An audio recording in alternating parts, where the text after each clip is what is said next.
With jobs the number one issue on most people's minds, tonight we're asking two of the frontrunners how they would create more high-paying manufacturing jobs. American manufacturers are hiring again, creating jobs for the first time since the late 1990s.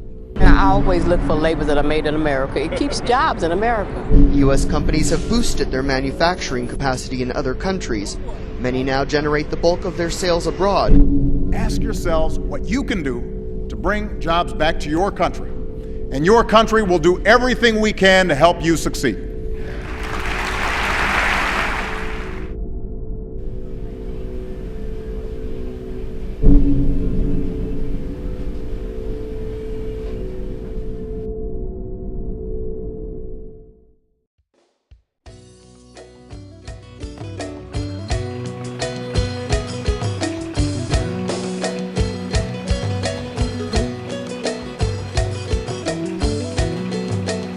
Welcome to Thailand, a place where East meets West. Here, 66.7 million are all crammed in a space just smaller than the state of Texas. The Kingdom of Thailand might be known for its lush scenery, rich culture and cuisine, and of course nightlife. But Thailand is home to much more than just tourist hotspots.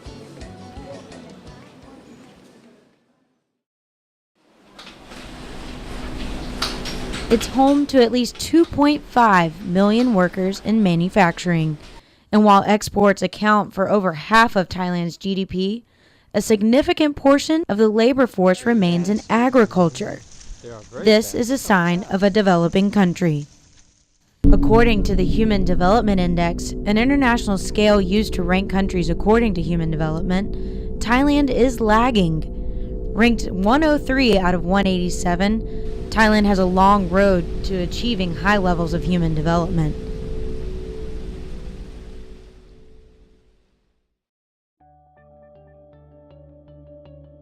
But one success story is that of Miss Molly. This is after washing. After wash, you see. And the workers at Turbo Garments Limited,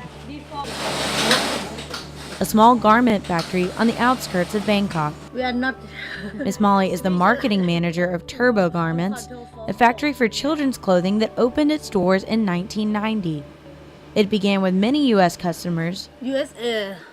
Now we do only small. Small for TK Maxx. TJ Maxx, that is.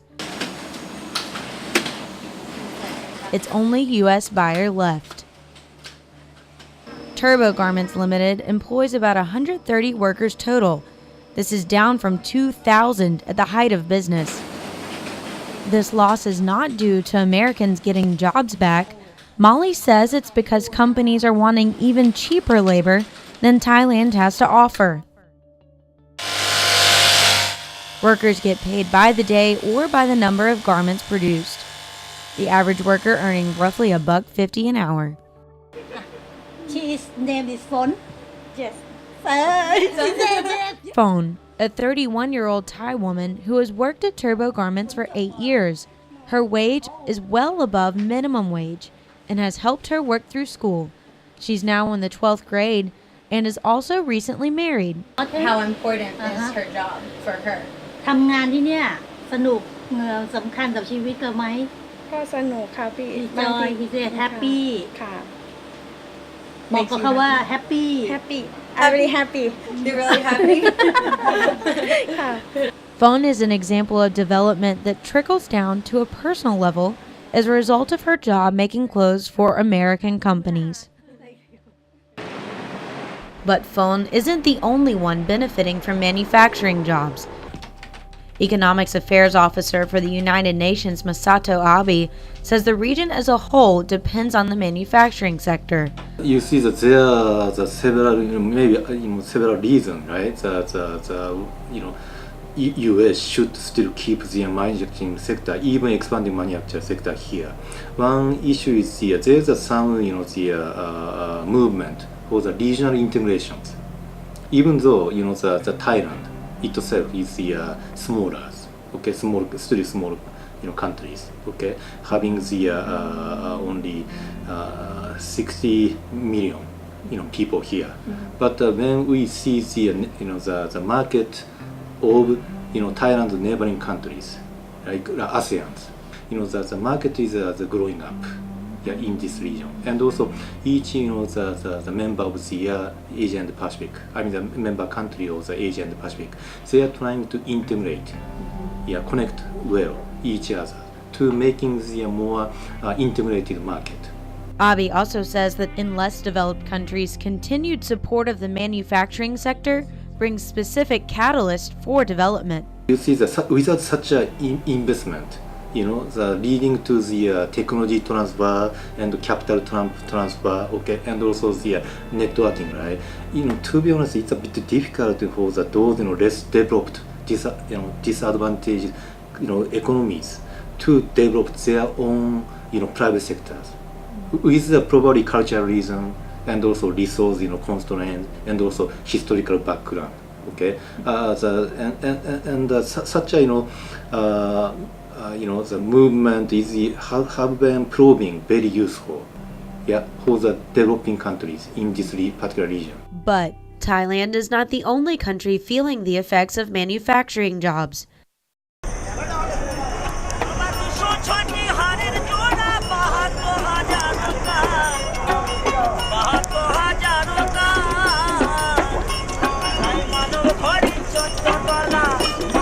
Bangladesh, historically one of the poorest nations in the world, is now being praised by the UN for its progress in human development.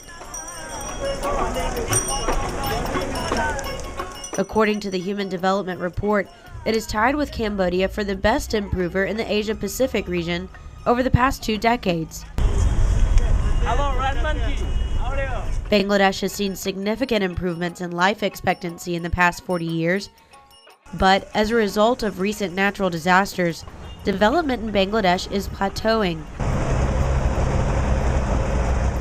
Bangladesh is still in the low human development category, ranked 146 on the Human Development Index. Although one of the UN's Millennium Development Goals is to end poverty, Bangladesh is having trouble fighting it with its rapidly growing population.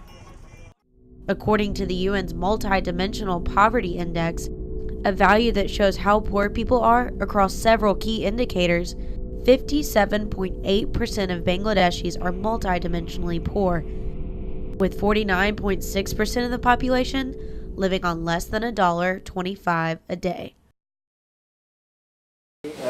Used to match in short form in a fabric with some colors, put some colors. Amir, an assistant manager in marketing, is a young Bangladeshi who moved quickly up the ranks at Zaber & Zubair Fabrics Limited, or Z&Z. The company was established as a part of Norman Textile Group in 1975 and has since given employment to over 40,000 Bangladeshis. The group is the largest textile manufacturing group in Bangladesh and is only growing with customers like Walmart, Target, and Levi's, just to name a few. Z&Z handles everything from the spinning and weaving to dyeing and processing. In 2009, the garment industry as a whole accounted for nearly 80% of the country's total exports. Despite competition from China, Bangladesh has sustained most of its manufacturing presence with competitive wages. The minimum wage is set at the equivalent of $37 a month.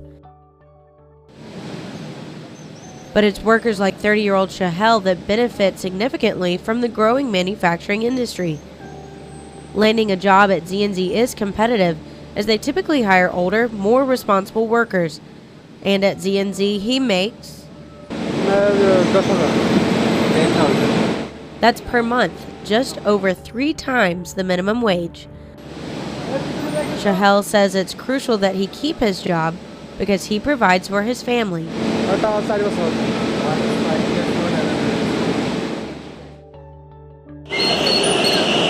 Manufacturing serves a definite role in the development of Bangladesh.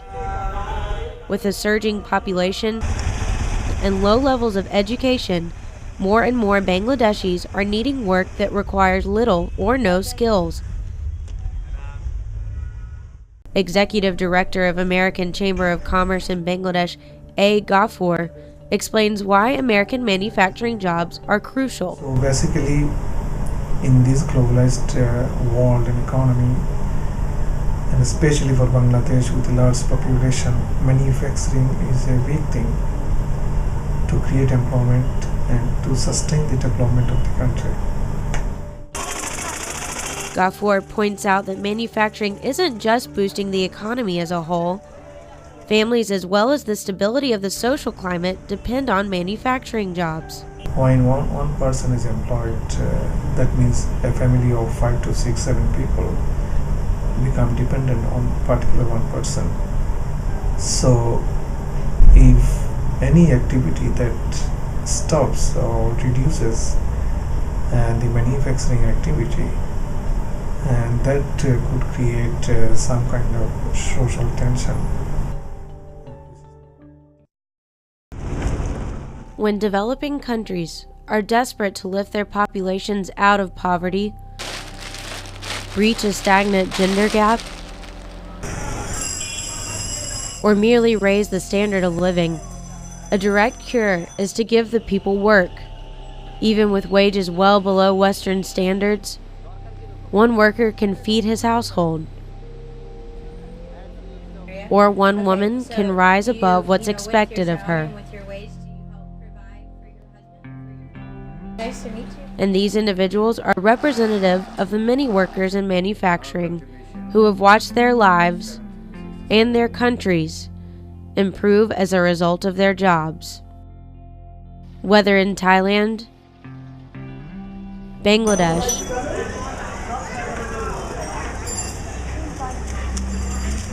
or any other developing country, the bottom line is manufacturing is needed for sustaining the progress already made and for a promising future to come.